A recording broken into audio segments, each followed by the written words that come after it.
변화산에서 제자들이 예수님의 영광을 보았습니다. 예수님이 얼마나 영광스러운지. 그랬더니만 제자들이 거기서 초막 짓고 살자고 그랬잖아요. 그것이 바로 어제 본문에서 제자들의 실수였죠. 우리는 늘 멋있고 영광 있는 곳에 계속 머물러 있기 원하지만 주님은 말씀하셨어요. 그곳이 우리가 살 곳이고 그곳이 우리가 있을 곳이 아니라 고난받는 자리에 우리가 들어갈 것을 요청하십니다. 제자는 바로 그런 사람들이죠. 오늘 말씀 보시면 실제로 예수님께서 산에 갔다가 내려오시니까 다음날 보니까 난리가 났어요. 밑에 나머지 9명의 제자들이 귀신 들린 아이 하나를 붙들고 거기서 그냥 얻어맞고 난리가 난 거예요. 제자들이 전도하러 갔을 때 귀신이 자기들의 말에 따라서 도망가는 걸, 쫓겨나는 것을 경험했지요. 병자를 고치는 걸 경험했잖아요. 그러니까 이 제자들이 자신감이 있었을 거예요. 나 할 수 있다고 이리 데리고 오라고. 그래서 아버지가 아이를 데리고 갔더니만은, 귀신 들린 아이를 데리고 갔더니만은 귀신이 오히려 제자들 멱살을 잡고 따기를 치고 아마 그랬을 거예요. 그러니까 너 비켜봐, 내가 해볼게. 또 다른 제자가 나서서 자기가 이미 옛날에 다 해봤으니까 또 나섰는데 역시 그들도 실패했습니다.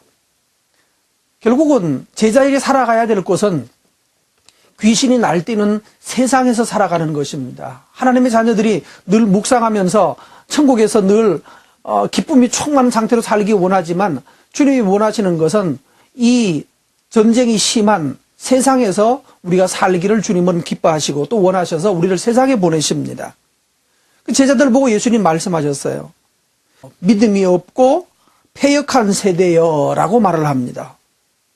이들이 왜 실패했을까요? 실패한 이유는 믿음이 없었던 것이고 두 번째는 패역했기 때문입니다. 여기 믿음이 없다는 말은 좀 이해가 가는데 패역했다는 말은 언제 쓰던 말인가요? 악하고 패역한 세대가 뭘 구한다고 그랬죠? 악하고 패역한 세대가 표적을 구하는 거예요. 결국은 이 제자들이 실수하는 거 한번 거꾸로 생각해 보십시오. 믿음이 정말로 없었을까요?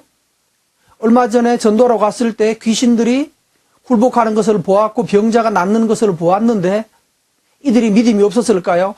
이번엔 안 될 거야. 이런 생각하는 사람은 아무도 없는 것 같아요. 나 할 수 있어. 자신 있어. 지난번에 다 했단 말이야. 내가 해볼게. 용기 100배였습니다. 다시 말하면 믿음이 너무 많았습니다. 나는 할 수 있다는 믿음이 충만히 있었어요. 이게 문제예요. 내가 할 수 있다라고 믿는 것, 여기서부터 틀린 거예요. 나는 능력 받았으니까, 나는 능력 있는 제자니까 나는 할 수 있다라고 믿고 내가 해보겠다라고 덤벼드는 거, 이게 바로 믿음이 아닌 거예요. 두 번째, 패역한 세대는 또 뭐였나요? 표적을 구하는 세대가 패역한 세대라고 그러는데 왜 패역했다고 말하나요? 이들이 패역한 이유는 뭔가 하면 이들이 지금 뭘 하고 싶어 하나요? 귀신 들린 아이를 보자 말자 자기가 능력 있는 그 능력을 한번 행사해보고 싶은 거예요. 옛날에 귀신이 굴복할 때 그 통쾌함을 또다시 맛보고 싶은 거예요. 그래서 능력 받는 제자가 된 거예요. 능력 있는 제자가 되어서 능력을 행사하며 살고 싶은 욕망에 휩싸여 있는 것입니다. 이게 바로 제자들이 할 수 있는 최대의 죄이며 악이고 불신앙입니다. 예수님 제자들은 믿음이 많아서 탈이 없고 고칠 수 있는 믿음이 있다고 생각했고 능력을 발휘하고 싶은 열망에 휩싸였기 때문에 그들은 믿음이 없고 패역한 세대가 되어서 오히려 자기 속에 있는 실력, 능력 이걸 내보이고 싶어하는 아주 이기적이고 자기를 자랑하려고 하는 욕망에 붙들려 있는 죄인의 모습을 보여주는 거예요. 목사가 되면 또는 사역자가 되면 뭔가 자기가 했더니 전에 뭐 했을 때 치료받은 거, 내가 기도해 줬더니만 나은 일이 있는 거, 그걸 그때부터 경력으로 삼고 나는 할 수 있다고, 나는 믿음의 능력이 있다고, 내게 기도받으면 나는 낫는다라고 이런 착각에 빠져서 믿음이 없고 패역한 세대가 되어서 실제로 사람들에게 오히려 그리스도의 복음을 해치는 자가 되는 경우가 많이 있습니다. 그래서 예수님이 뭐라고 말했습니까? 인자가 장차 사람들의 손에 넘기우리라 라고 말씀하셨죠. 이 말이 뭔 말이에요? 정말 예수님은 오셔서 그 아이를 금방 치료해 주셨거든요. 그러면서 하신 말씀이 인자가 사람들에게 넘기울 것이다. 팔릴 것이다. 달리 말하면 죽을 거다. 그런 얘기잖아요. 오늘 여러분 바로 이 십자가 관점으로 사람들에게 팔리고 사람들에게 버림받고 죽는 십자가 관점으로 아이에게 접근했어야 했습니다. 귀신 들린 사람을 어떻게? 나가라, 뭐 예수 이름으로 명하노니 떠나갈지어다, 뭐 이런 식으로 하면 귀신이 나가줍니다. 또 나갔다고 말했는데 그 다음날 보면 또 들어와 있습니다. 그럼 이게 뭐야? 또 가서 또 예수 이름으로 또 명합니다. 그러면 이렇게 보통 말하죠. 어제 작은 귀신 몇 마리가 나갔는데 아직 큰 귀신이 한 마리가 덜 나갔다고. 말 장난하는 거죠. 그래서 본인은 다시 또 기도하면 또 다시 귀신이 나간다고 그러고 쇼합니다. 근데 그 다음에 보면 또 와 있습니다. 결국 나간 건가요? 안 나간 건가요? 귀신이 들어간 척, 나간 척 해줌으로 해서 사역자를 농락하고 있는 거예요. 나는 능력 있는 종이라고 생각하지만 실제로는 귀신이 계속해서 사역자를 가지고 놀고 있는 것입니다. 여러분, 이런 것이 귀신이 나가는 것처럼 보이는 것이 능력 있는 것이 아닙니다. 이 아이를 정말로 치료한다면, 이 아이를 정말로 돕는다면 뭐가 필요했을까요? 아이의 불쌍한 상태를 보고 이 아이의 고통을 대신 지고자 하는 그 마음이 있어야 돼요. 예수님은 이 아이를 볼 때 가진 마음이, 나 능력 많으니까 이리 와봐 한번 건들건들하면서, 그렇게 마치 힘센 깡패가 약한 애들 왕따시키고 두들겨 패는 것처럼 이런 힘의 이 엔카운터 하는 거, 뭐예요? 힘의 대결하는 거 아니에요. 이 아이를 불쌍히 여기고 긍휼히 여기고 사탄에게 매여 사는 것이 너무너무 안타까운 마음으로 가서 어떻게 내가 이 아이를 도와줄까? 아이에게 필요한 것은, 너에게 필요한 것은 예수님이다.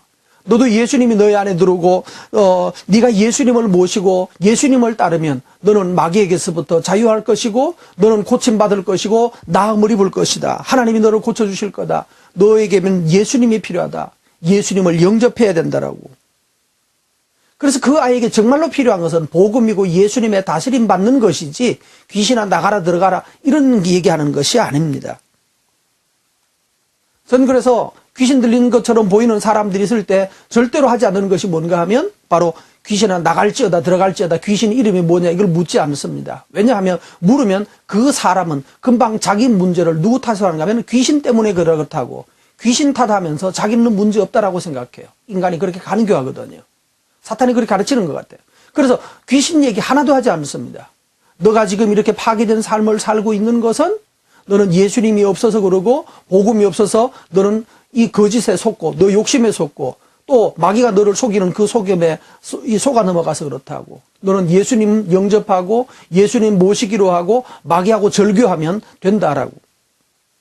그리고 하나님의 용서를 가르쳐주고 사죄의 확신을 가르쳐주고 그리고 예수님 영접하게 합니다. 그러면 실제로 즉시 한 예를 어떤 분은 공무원이었는데 그 공무원은 정신병원에 왔다 갔다 하면서 치료되지 않았고 그 다음에 공무원 이게 병가 신청 복귀될 시점 됐는데도 낫지 않아서 마지막에 언니가 누나가 데리고 왔었는데 그날 예배 드리고 함께 기도하고 그리고 영접하고 난 다음에 그 사람 자기 공직에 다시 복직해서 근무 잘하고 있습니다.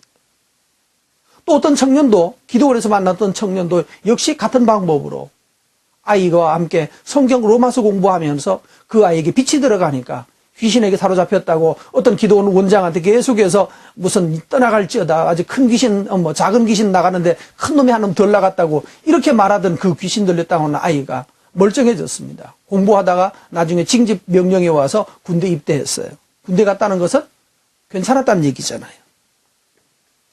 이 사건 다음으로 일어난 사건이 바로 누가 크냐, 제자들이 서로 누가 더 큰가 서로 경쟁하고 있어요. 예수님을 따르는 것은 경쟁하는 것이 아닙니다.